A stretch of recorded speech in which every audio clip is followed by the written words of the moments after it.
is fitted into our environment, and especially with the Solvay IT teams. Yeah.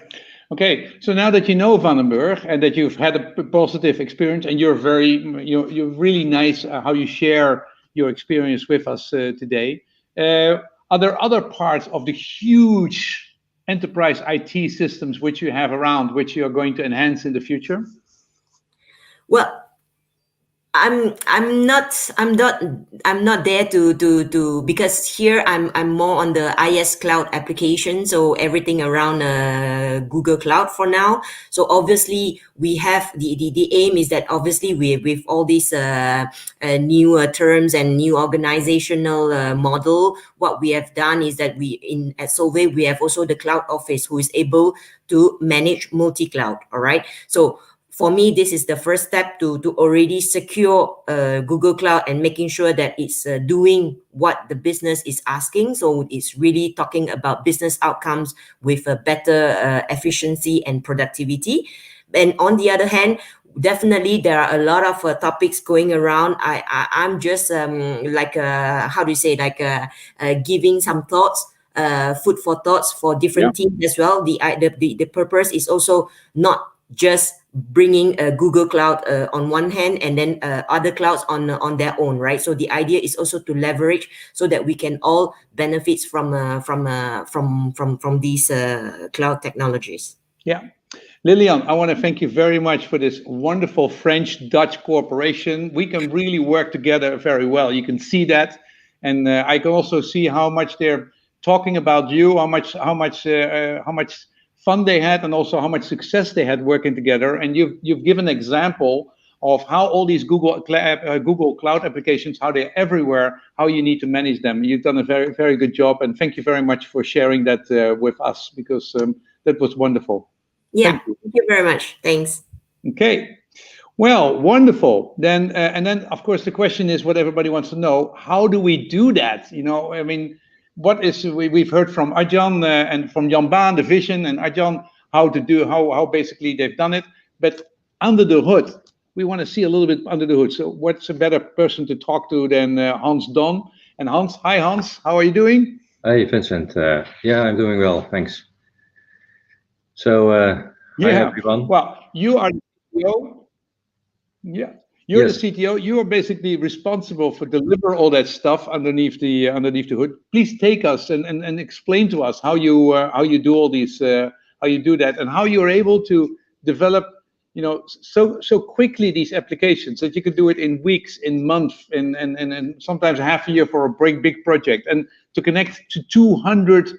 SAP, just implementations. I cannot even fathom. I cannot even imagine how that's done. And for you, it's daily work. So please take us away and give us some more insights. Sure, Vincent.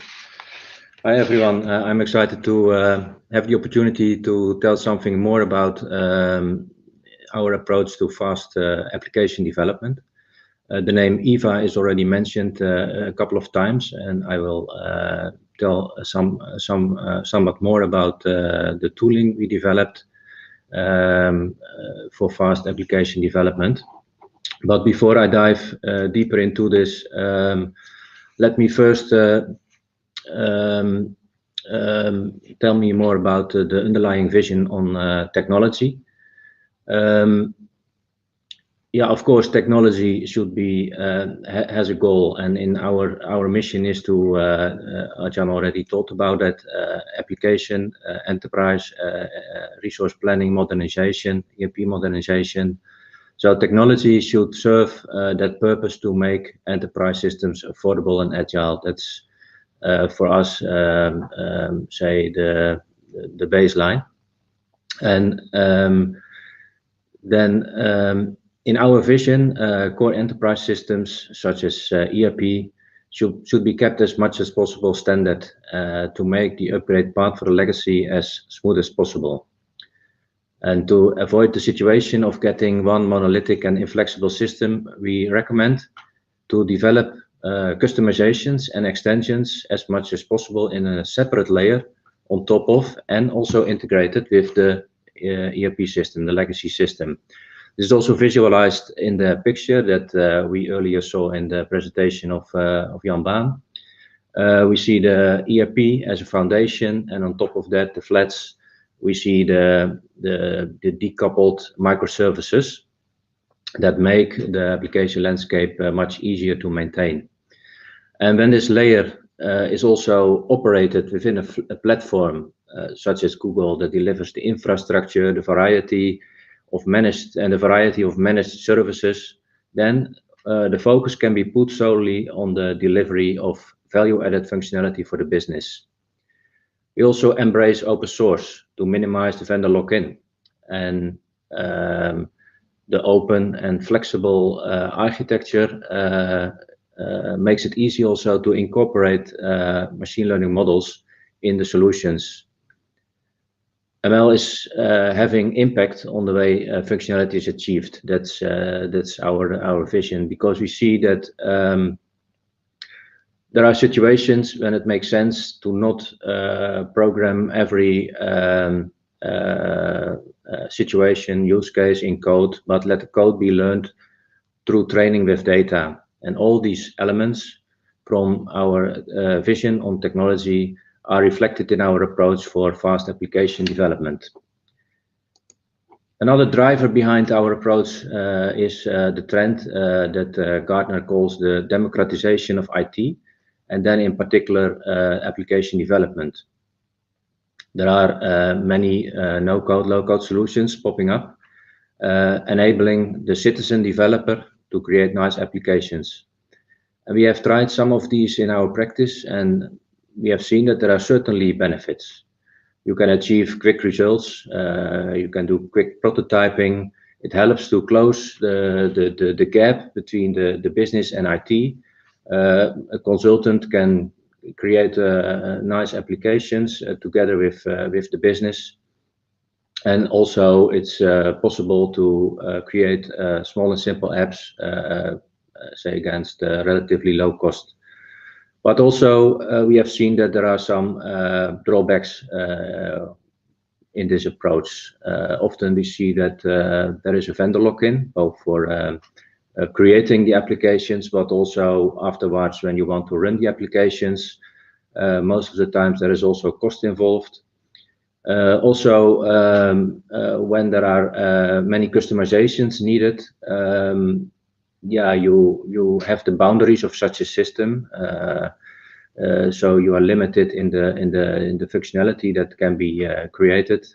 And what we also have seen is that when you want to go to a larger scale, then there is a less fit.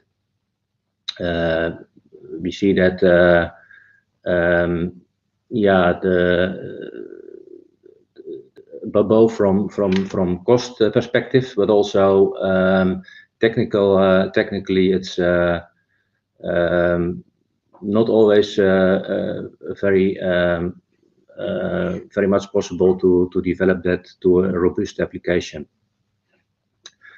So, but at the same time, we see that they have a place in the competitive area, and also customers are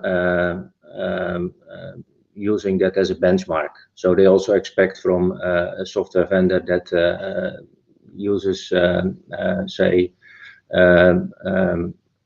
not a low-code platform, that the process is agile, that you can show in quick iterations, you can show things to the business and develop together the product.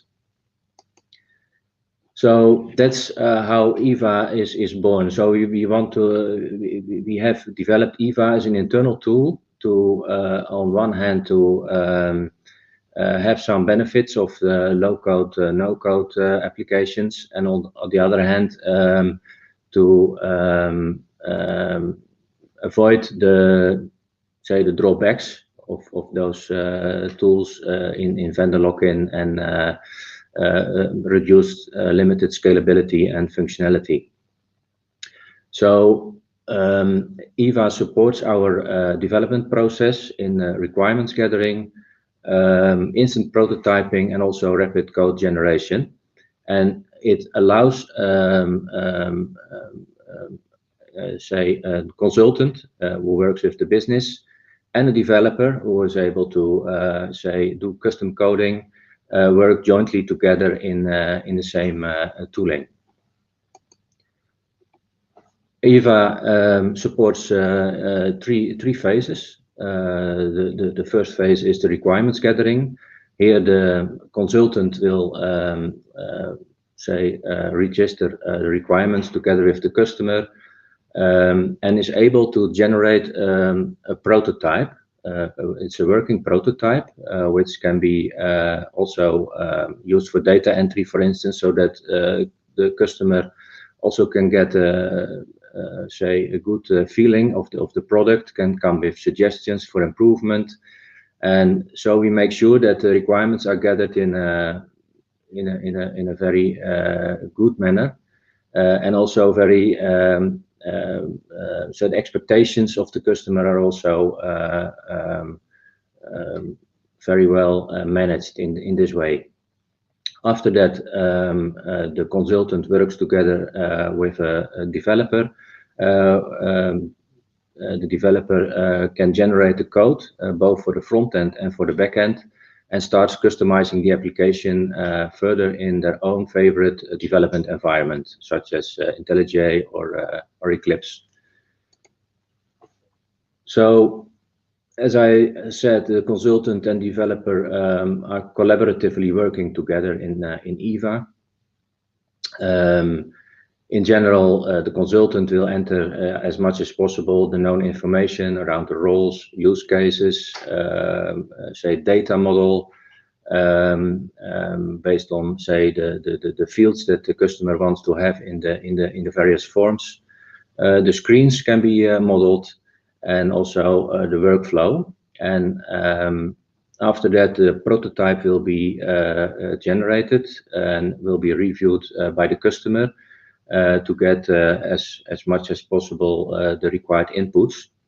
And then after the customer has validated the prototype, then it will be given to the developer, and the developer will first do some bring in some more technical information, do the data model validation, and also the brings in refined data access control. And then the developer can say generate the code and use that to do the custom, to bring in the custom logic, the business logic, based on the specifications, the use cases as say drawn in EVA. So what are the typical use cases that we can support with EVA? We have, of course, the use case of enterprise business applications, which will be developed by EVA in a robust and scalable way, in a cloud-native architecture, and they will be optimized for performance and cost.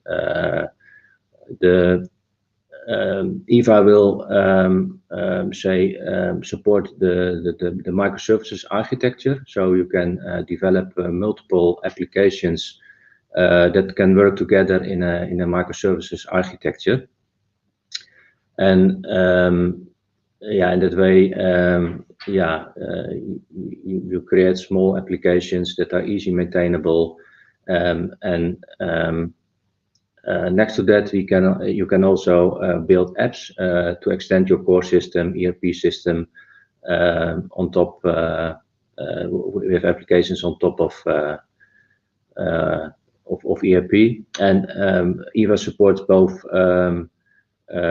web and mobile, so it's also possible to create mobile apps, hybrid mobile apps, or progressive web apps.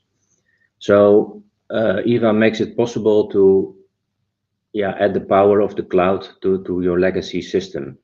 And in that sense, it's adding cloud functionality, or at least applications that benefit of the cloud and are connected to your legacy. The business benefits of EVA is that you can build the right solution fast. So right solution because it's validated. It's a validated prototype. So it's very say tied to the customers customer expectations. It say brings no vendor lock-in because we generate the code using open source frameworks and libraries, so the code can be further maintained in just a normal say development environment. And also the total cost of ownership is quite low because it takes benefit of the cloud, and also of it's cost optimized for running in the cloud. And last but not least, in EVA we have incorporated our experiences, our best practices on scalability, performance, cost, security that our team has gained during years of experience. There are many libraries, reusable components, part of EVA, and we are enhancing this tooling, say day by day. So the list of tooling is gradually expanding. We are using these libraries during the code generation. So this is just to give an idea of the many features that are in EVA. Some real-life examples. We have, we are already working for a time with EVA, and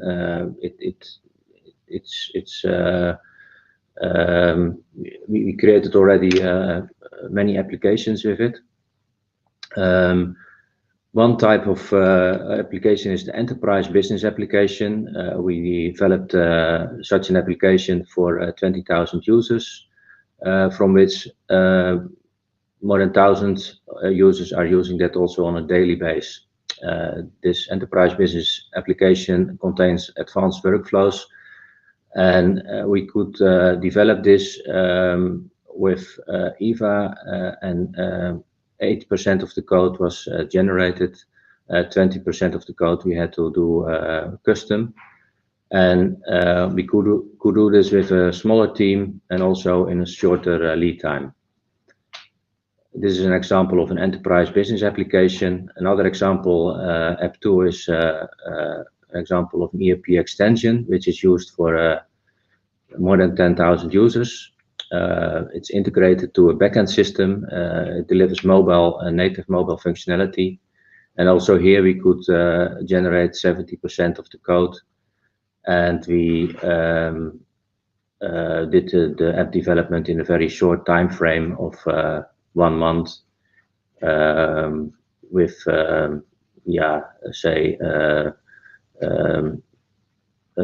very less number of defects. We could realize that in one it was already, when we delivered it, it was already mature, so to say, in the sense that there were not many errors found by the customer after delivery. And that's also due to the fact that by prototyping we can already detect a lot of those errors in an early phase. Just an example of a work order application that we built with EVA. Here you see the Kanban widget that we can use to give an overview of different items in different statuses. And as we saw in the introduction of this session, yeah, is EVA the secret sauce? We can't say that. It's still our people that are our secret, with their dedication, with their say experience, with their creativity. But still, EVA facilitates our teams in securing that the applications that we build, say, are based on our best practices. We automate tedious tasks, and also we make sure that there is transparent and seamless transfer of the requirements throughout the whole development process. So just to recap, with EVA, we try to bring the benefits of a low-code or a no-code platform without facing some of their disadvantages. We enable a consultant, citizen developer, to do fast prototyping together with the customer to get the requirements first time right. And it gives also, it produces an application that's scalable, that's robust, and that is also without vendor lock-in. It improves the productivity for our teams in building enterprise applications by supporting a seamless transfer from the requirements gathering phase to development.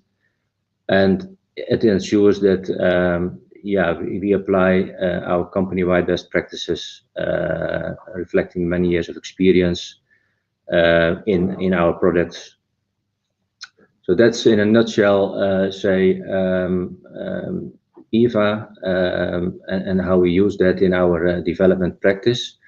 You should perhaps wonder, is it a product? Is it for sale? Currently, it's only an internal tool that we use to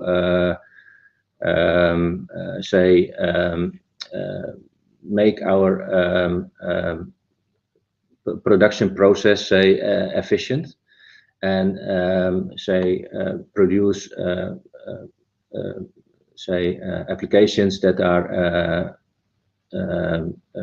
well aligned with the possibilities of the cloud. On a later moment, we perhaps can think of sharing this with partners, but for now it's only an internal tool. But by this tool, we give our customers value for money, and that's a big benefit. Okay, well, but yeah, you say that is but that's really cruel what you're doing now. I think you're showing us that great product. You're showing us all this productivity, and that it's producing Java code. You can do it by hand, and it will enhance, and it's really productive. And then people say, okay, how can I use this product? And you go, well, it's all for internal use, and we will think about it. So you see that customers really go like, okay, that sounds really interesting. And maybe you should have a little bit of ambassadors, or maybe a small group, and try out.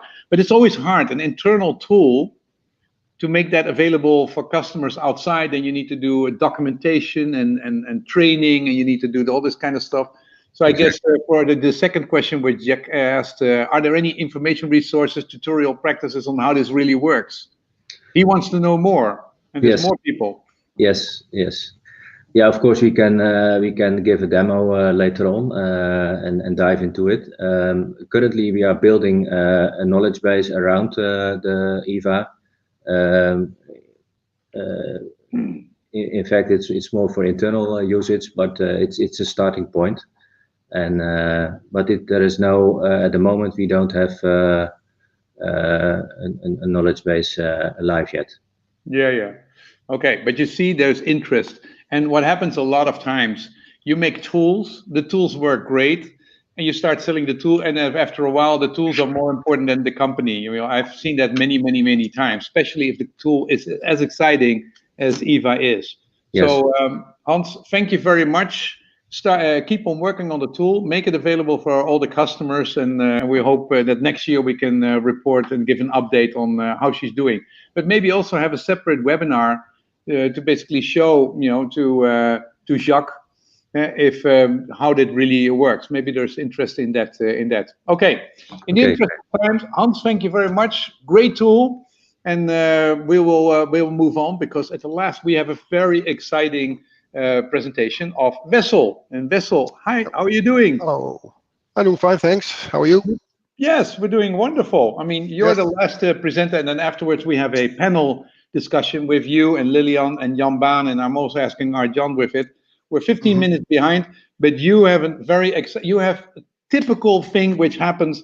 You work for years on an application, and it's very quickly to 80%, and then it's 85 and 90, and then you have to test and you have to do everything, and in the end it doesn't work, and or you find out that the whole billing doesn't work, and then you have to have a plan B. And you found it at Vanenburg, and they built it in an unbelievable short time. I think this is the most exciting things, where everything comes together: business problems, licensing problems, testing, making good quality code in a short time, connecting to the old stuff.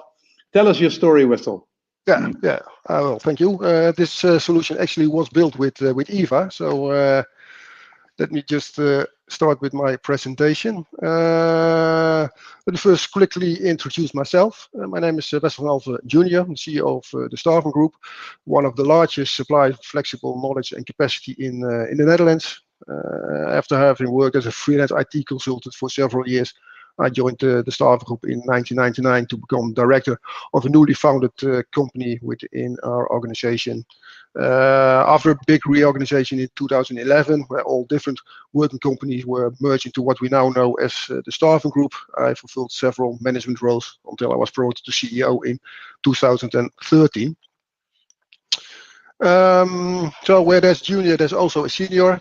My father, the founder of a Staffing Group, who also was a former freelance IT consultant, all clients he worked for asked him if he knew more consultants they could hire. At first, he did it as a personal favor, but later on he saw a business opportunity and made it his business by founding the staffing of ABC team in 1986. And the years thereafter, he founded more and acquired more companies who in fact all did the same, but with a different focus on different parts of the market. But also more than often, two or more companies were preferred supplier of the same client, which of course meant a bigger piece of the pie for us and one competitor less. So that worked very well up until 2011, when the economy was very bad, and we decided to merge all the different labels into Staffing Group. So this is where we are right now in 2020, one of the largest companies in subcontracting and contract handling in the Netherlands. We serve a majority of the top 200 Dutch organizations and are preferred partner for many Dutch ministries, along with with a strong focus on energy, high tech and IT market. Our future focus is towards total talent management. We foresee that companies will have a different view on their workforce. Knowledge will be more important than the type of contract. So it doesn't matter if someone is a permanent employee or a hired consultant or employed by a supplier. Knowledge comes first. And also we think that the current young generation, the future young generation, will look at work differently. And they're not looking for a job, they're looking for work. So as long as you keep it interesting, they will still stay with you. And that will make organizations much more fluid, much more dynamic. But how do you manage that? Well, this is what we help companies to achieve. The challenge we were facing is we wanted to build an app for all our stakeholders. We were a bit behind on that, to be honest, but we decided to start with an app for our professionals, aiming at 10,000 accounts within the first year.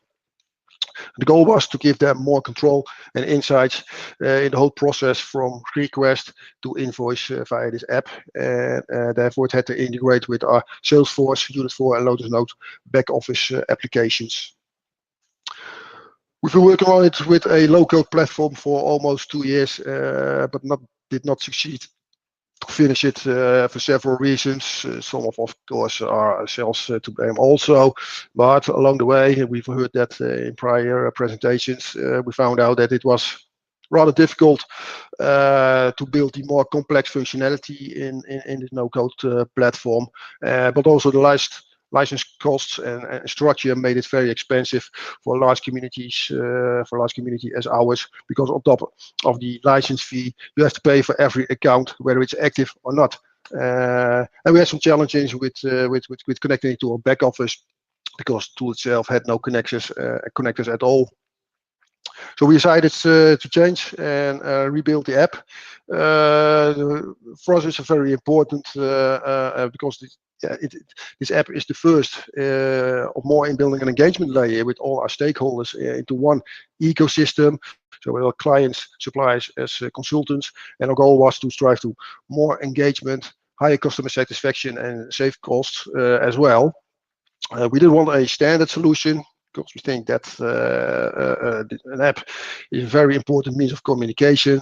So it should be 100% tailored towards your needs, not only in functionality, but also in look and feel. And therefore, we decided to build it from scratch on. With the ambition to add more state-of-the-art functionality within the app, like machine learning or artificial intelligence. And as a goal, we said, each new version of the portal or the app should contain at least one wow factor to keep surprising our stakeholders. We also chose to redesign our IT architecture, in which there is now only one central database in which all basic information is stored. Because a person is a person, whether it's a client or a supplier or a professional, is still a person. And so we have one database in which all persons with their attributes are stored, and depending on the view or which app you are using, you look at a client, or you look at a professional, or you look at a supplier. Sometimes a supplier can also be a client, and a client can be a supplier, which makes it rather challenging, I can assure you. But also one of the benefits of that is there is only one truth.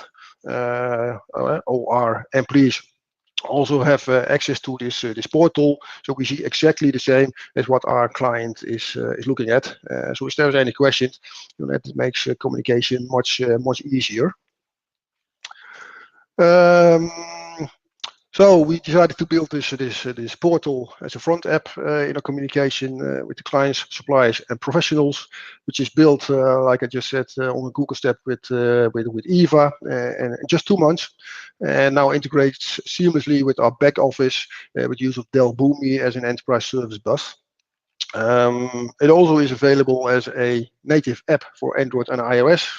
We didn't have to rebuild it. It was just generated as a portal and as an app for Android and iOS, which actually was the design principle.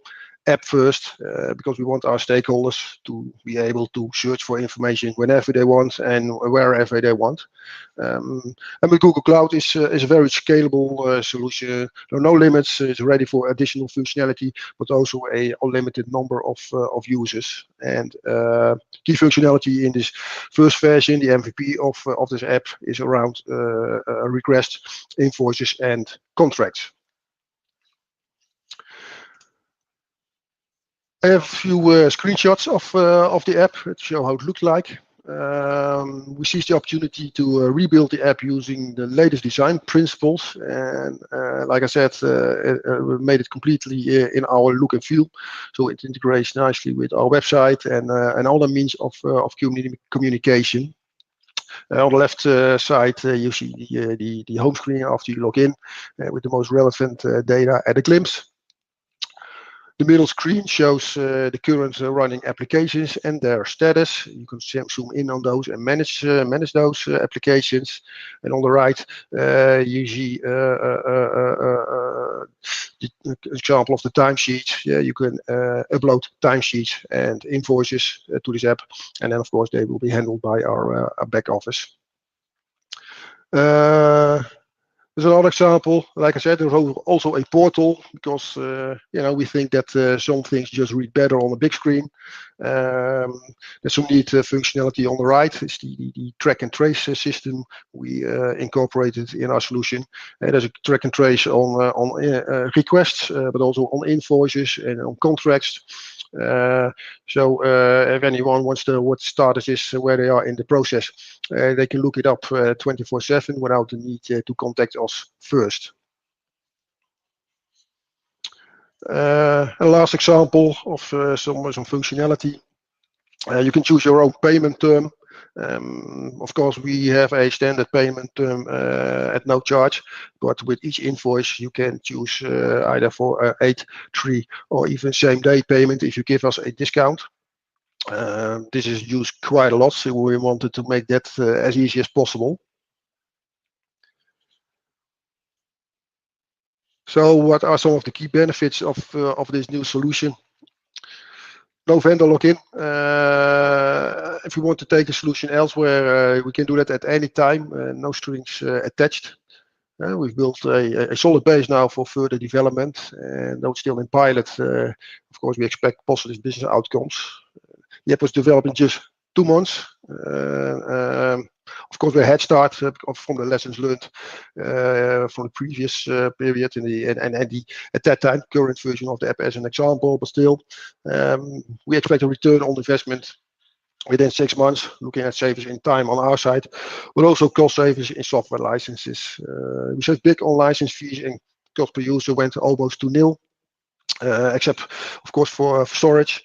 So we decided to stop the development on the low-code platform while the contract was still running, and rebuild it with the help of Vanenburg.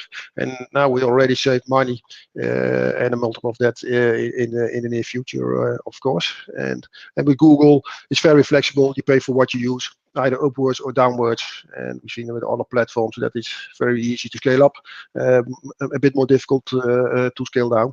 But with Google, it's very flexible, and that's just what we like. It feels good. So why did we choose for Vanenburg? Well, first because they were able to rebuild the app very quickly.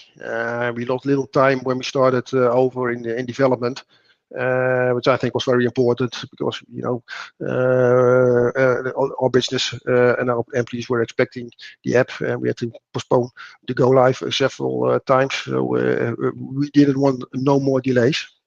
I also think that Vanenburg has a very clear and good vision on the future of software development, as we just have heard. But not only that. The first time I met Jan Baan, I was impressed with his view on our market and challenges we were facing, which were spot on.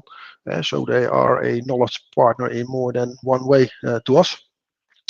And besides the capabilities of building the app with a great team in India and their experience with integrations and their proven success in rebuilding the app in just 2 months, of course we also like family-owned businesses. Google, like I said, very scalable, reliable, state-of-the-art technology, very flexible, very cost efficient. Next steps will be that Vanenburg will already started building the customer portal, and the customer portal will be in the same ecosystem as the candidate portal, and the portal will recognize you as a candidate or as a client and direct you in the right way.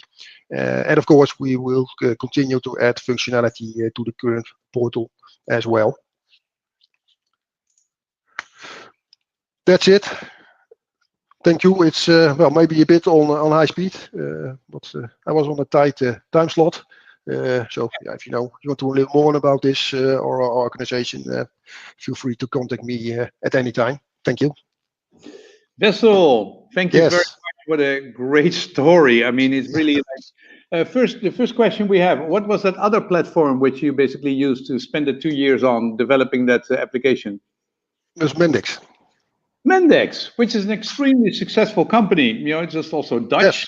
and is doing very well. And I mean, yes, but it was just an unhappy marriage, so to speak. So we decided to stop the cooperation. It was not a match with us, with our needs. Yeah, but I mean, when you had to decide to basically give up that 2 years of development and all these investments, because I'm sure they didn't say, okay, here's all the money back. I mean, you spent all that time. Didn't you think, well, my God, didn't you lose all your hairs to basically say, what am I doing? I already lost my hair, so that wasn't possible. But okay, when we started, it looked very well. We got to know that because we needed a prototype for one of our clients. One of our clients had a specific request for a portal, and at first we thought, well, let's build a mashup, and but then we thought, well, it's even better to build a working prototype. And with Manix, we succeeded to do that within just a week. So we were very impressed with that. But it is, I think, it's a very powerful tool and environment if you stay within the same ecosystem or silo. And the moment it becomes more complex and you have to connect other applications and environments, then the challenge begins.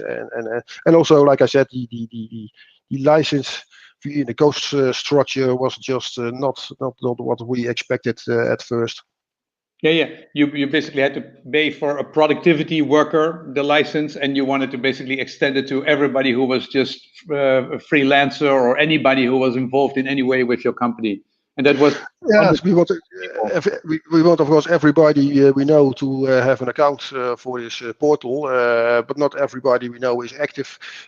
Sometimes a professional, of course, is on an assignment or whatever and is not using the application, but still you have to pay a fee for and then if you then recalculate, because of course you get a discount and a lump sum fees, etc., but still if you then recalculate that for to cost per active user, it's very expensive. We didn't think that was worth it. No. Okay. Question: what is your underlying ERP system which you have for the normal business? We use Salesforce. Okay. We have Salesforce CRM. We use Connexis as an ATS, and we use BAIN, a newly designed app for contract management. And is there a vendor login in that? Yes, but because the portal, because I'm mainly looking now at the portal, is built as a layer upon those applications with the help of Delbumi. We can change our ATS, we can change our CRM, but still then the portal will function without any additional work. Yes, because of course there's always some vendor login, and we're just taking the first steps in getting loose of those vendors. Yeah, I think Harold is saying some wise words. Sometimes it's better to let go what you treasured and paid for it. But it's so hard as a manager, as a management with all these investments and pain to let something go. That is, I mean, how did you come up to decide that? That is just like, I find it very hard. Well, of course, it mostly you take too much time to make that decision because still you keep hoping for a successful end, but then you have to look at it as some cost. You already invested, the money is gone, and you won't get it back. But there's no good reason to keep continuing. How do you say that in English? In Dutch, trekken aan een dood paard. Yeah. But it is, of course, it's not an easy decision to make, but it is one you have to make sometimes. Okay, I want to add Lilian and Jan Baan and Arjan to the discussion. So we promised to stop at 6 o'clock, and if I learned anything from Vanenburg, the way they organized this seminar was extremely organized, structured, and they said this is how we're going to do it, and they did it. They basically say what they want to do and they do what they want to say. It's really, and Lilian and Wessel, you can say that. So we promised to stop at 6 o'clock. Well, it's 8 minutes past 6 o'clock, but I want to. But there's still many people in, and why should we not serve them? That means it's for a few minutes more. There are many people in. If no one was there, and I'm happy on that, then that means let's not be too much in a hurry. No, we're not. But I just want to I want to just basically say, guys. Thank you, Jaap, to explain this. And I basically also want to basically ask people to give in Squiffle to give a rating of our stuff before you go. Give us a rating in Squiffle, what you think of the events, and if we should organize these kinds of events more. And having said that, we can take our time to basically answer all the questions and to see how we're doing. So I thought that was really a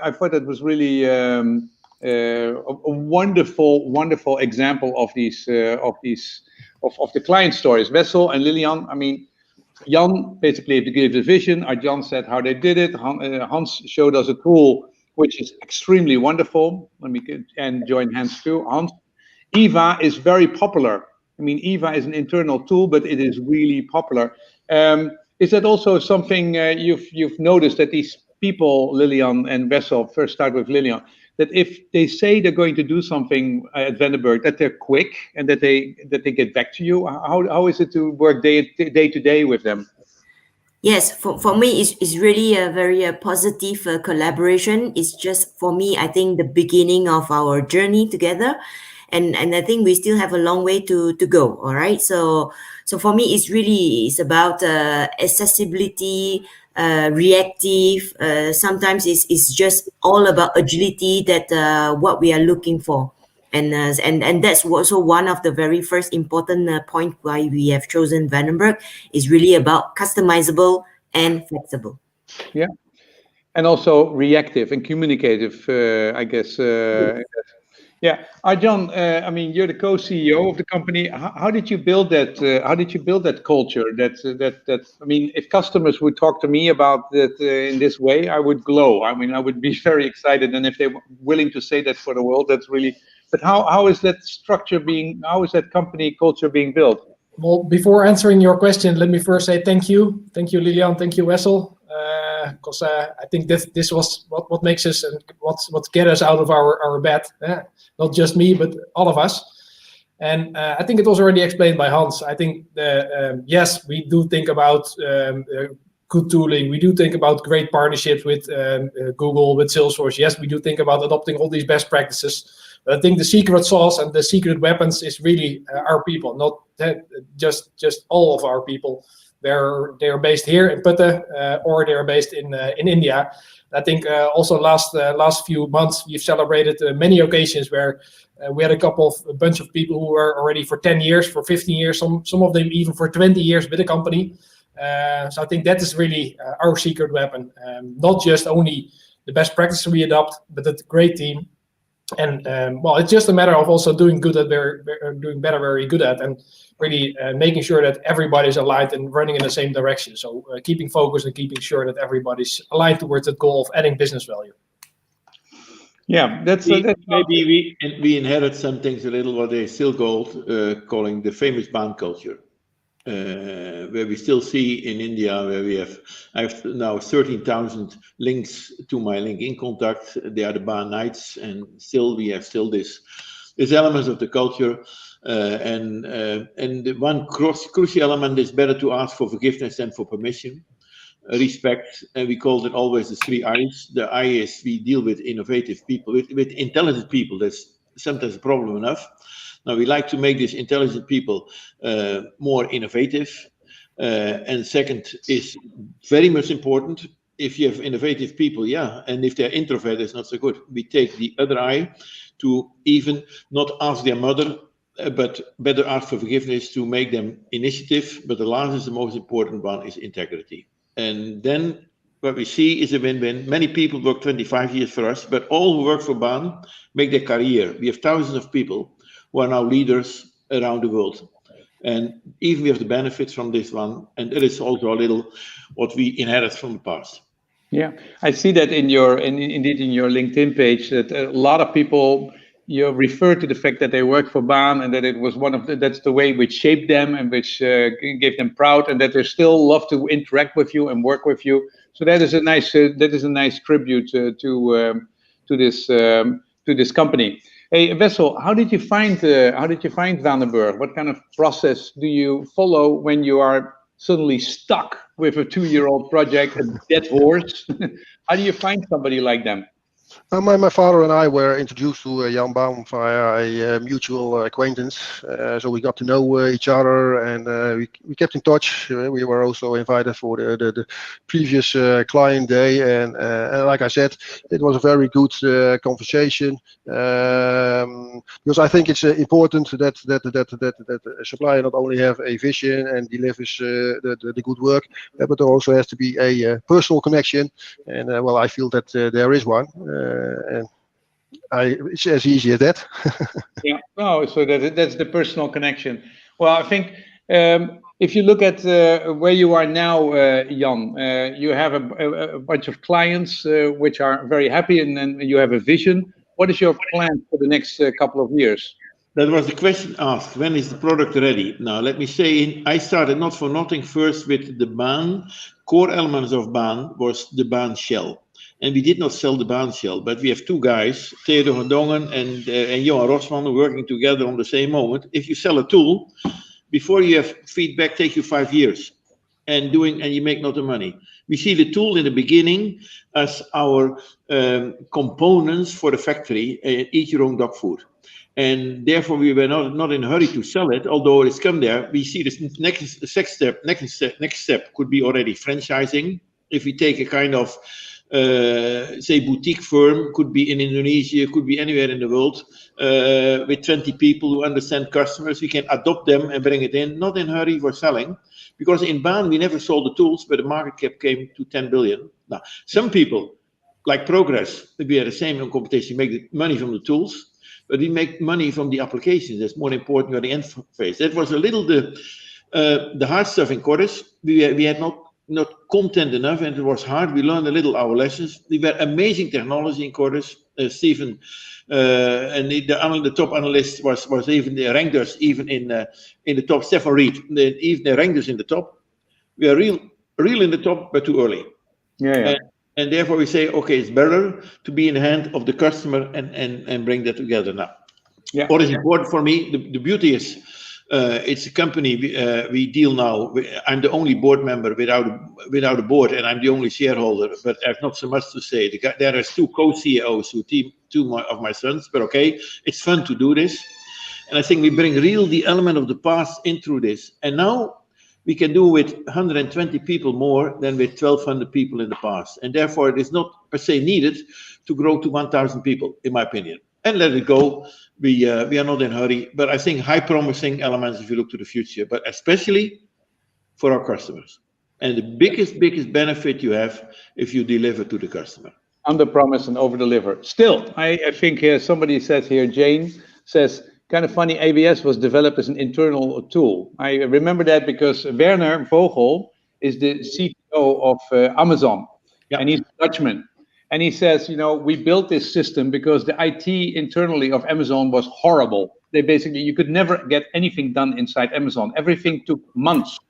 And he first put his first files on servers, and then he put more servers, and now it's a great tool.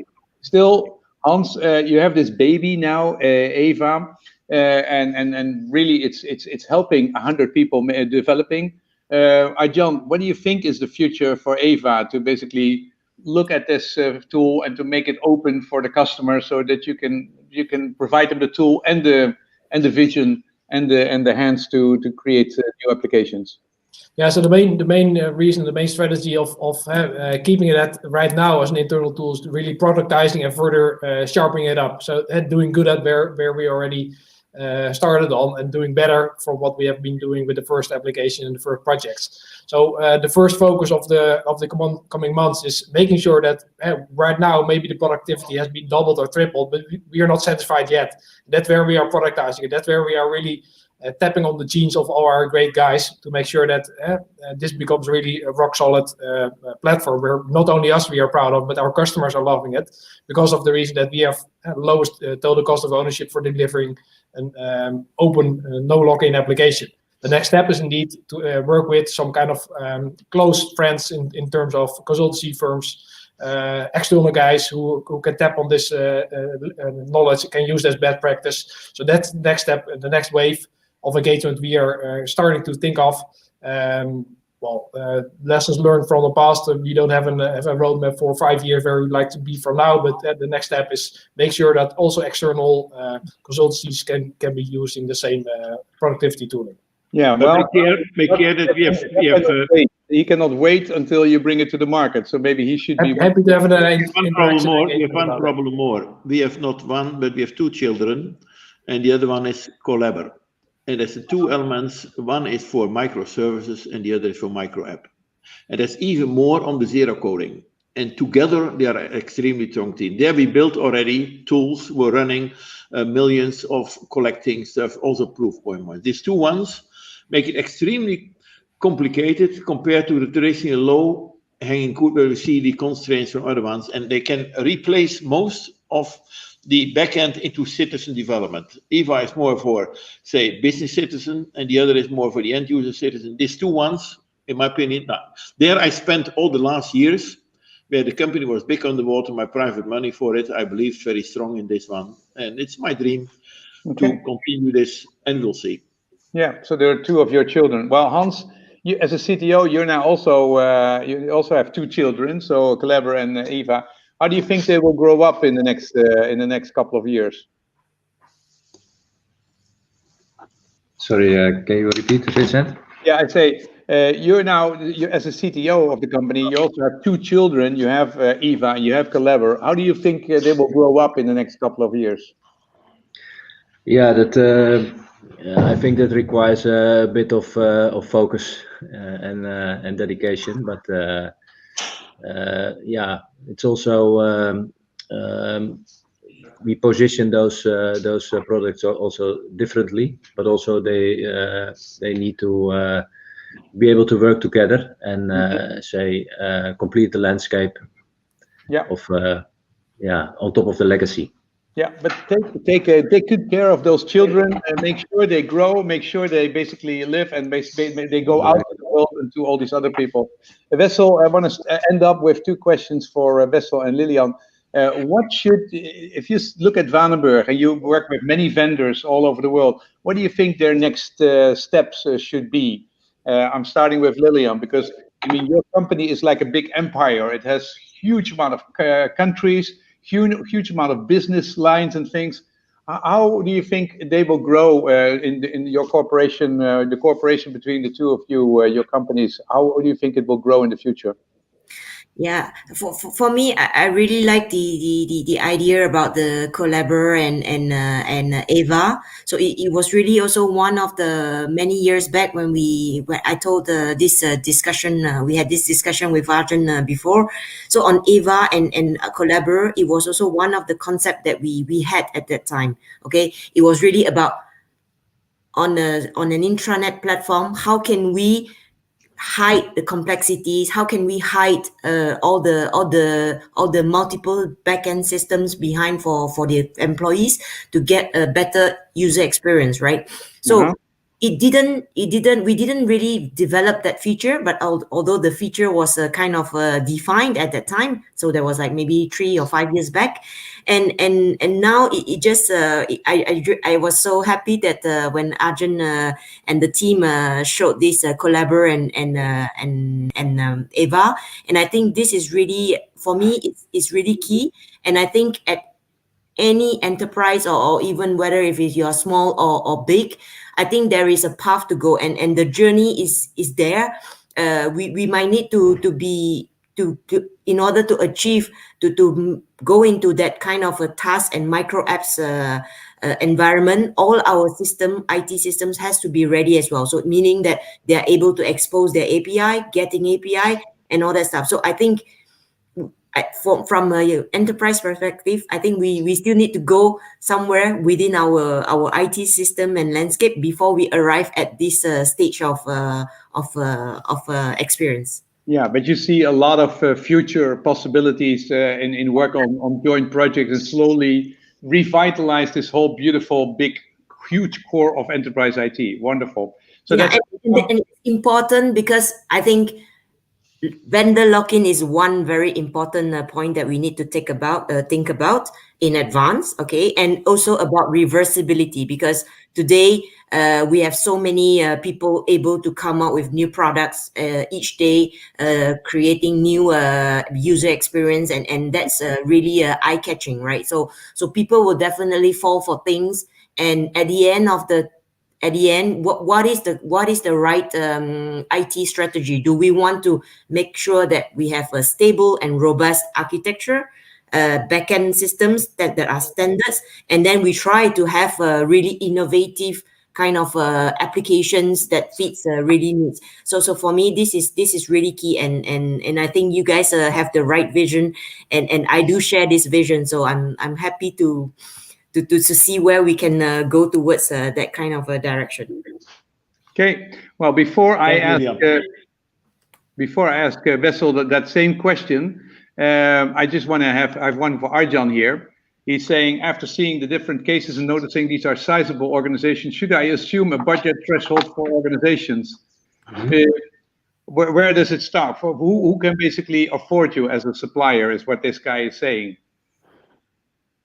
Yeah, I think Wessel took it pretty more or less answered that question. So it's not about going into the big digital transformation wave. Think about months of projects and going underwater for years. I think what Wessel just highlighted is think of some app which was there, and think of some requirements which can be easily developed in 1 or 2 months. And the 2 months project was just with 2 or 3 guys. So I think this is not about huge budget. It's about, I think that's also the last slide I showed. Let's get into a 3-hour workshop. Let's start about 3 days prototype visualization, and let's get something done in 3 weeks. So then within 1 month, or maybe depending upon the scope, we can extend it for a bit. But then you could have a first cycle. And of course, I'm not talking about custom ERP from scratch. That could probably take a couple of those cycles. But it's not about the huge multi-million project to start with. Yeah, Ronald. So that is there's no price, but it's really I've got to know Vanenburg when I basically said, hey, I have this problem with I needed to basically give a recommendation, and the person went to Vanenburg, and in a couple of weeks they basically built an application. So it was really not expensive, not compared to if you go to any kind of organizations I went to. Wessel, can you, as a last question, can you basically tell us what do you see as the future of working together with Vanenburg, and what should that company do actually with their capabilities? That's a bit hard question to answer, but I think that we now have a solid base on which we can continue the cooperation. Like I said, I also strongly believe in their vision towards app development, etc. And because there's no vendor lock-in, you always have to add value in the cooperation. So I think that's the first step we'll take into our journey together. Okay, well, I think that was wonderful. It is 18:30. We are 30 minutes behind, but I think it was a wonderful seminar. There's lots of people who are extremely grateful, who really love it, and who really want to thank everybody for. Thank you, Jan, for starting the career. There's lots of people who are totally happy and excited and being here. Please do us a favor and rate the application, or rate our thing at squiffer.com. That is wonderful. If you could do that, then we can have a view of how we're doing in that respect, because I think you did a great job. And I want to thank Lilian, and I want to thank Wessel very much for sharing all this stuff with us, and being here for all this time, and being so excited. And I can see that people really love the seminar. We should do this more times. We should talk more about EVA, Collaborate. We should have more in-depth cases, because I think this is only the beginning of sharing. And it also shows that you can basically, for 3 hours, be together, and that people are here and that people appreciate it. What did you guys think about this webinar, Jan? How was the experience for you? Now, first of all, little was in the beginning, but yeah, we worked for years. We were one of the founders of WebEx, and knowing 20 years again, and we put our BAIN money in WebEx to help the industry. But the cool stuff is they sold it to Cisco, but the guys start again with Zoom. That means I feel that even we help Zoom, because with the money we put in WebEx, and from there the creative stuff came out. Now we are a little used to this technology. But the question is a little, for sales, we are a little more engineering driven than sales driven. And when is it the right moment? You feel a little here. First, we like to go more for stability and these elements. And the question was, do we have the right content? Is there interest enough? Now, I'm real proud that we have so many people so long, because I expect, what do you have, 60 people, 70 people, but 300 people coming there. And permanently, we are 150 and more people. And again, we have a lot of content for next year. And I'm so glad, even with this session again, this content can be reusable. And this is for us, I feel this as an important breakthrough. And I'm real thankful for everyone who put also their time in it and stay through it. But I believe also the investment, what was more the content we did, is also a win-win. Is a question to learn from it. Yeah. Thank you very much. And looking forward, we like to continue. And maybe it's not needed to wait a year. Even we can do it easy in some contents. Could be in half, could be an hour or so. Could be different. Let us know. Are you willing? It's so simple for us to take. Well, yeah, look at this. I mean, people are saying themselves, please, can we organize a presentation for the public? I'm going to be there, and he's going to be excited. So that's really, I think, and you don't have to wait. You mean, can you imagine BAAN's? I mean, if you had the BAAN World and you had all these people coming, how much work was that, and how easy is it to organize it now? Yeah, and this just in time. And let me say what I like. We doing it, I think, given what we do, we are not a professional entertainment company, but I think the perfect is the enemy of the good. We do it good enough. I like to see these personal elements a little. I say in the coming year, doing some things together. In the beginning, maybe the camera was not exact, but it's maybe the charm. We're not playing it. We are acting like we are. Yeah. And I believe people appreciate this. I can see that. I mean, this is a very, very high rating in that respect. So I want to thank you very much, Hans, Wessel, Arjan, Lilian, Jan Baan. Thank you very much for joining us. And also thank you very much for joining us there at home in Asia, in Europe, wherever you are, and being so involved in the discussion. It was really a lot of fun. We'll see you next time. It won't take a year, I promise you. And it is late in India, but there were early birds in Silicon Valley who came even very early this morning, and the Indians are a little late, but we covered the world. Yes, thank you. Cover the world. Okay, bye-bye. Thank you. Bye-bye.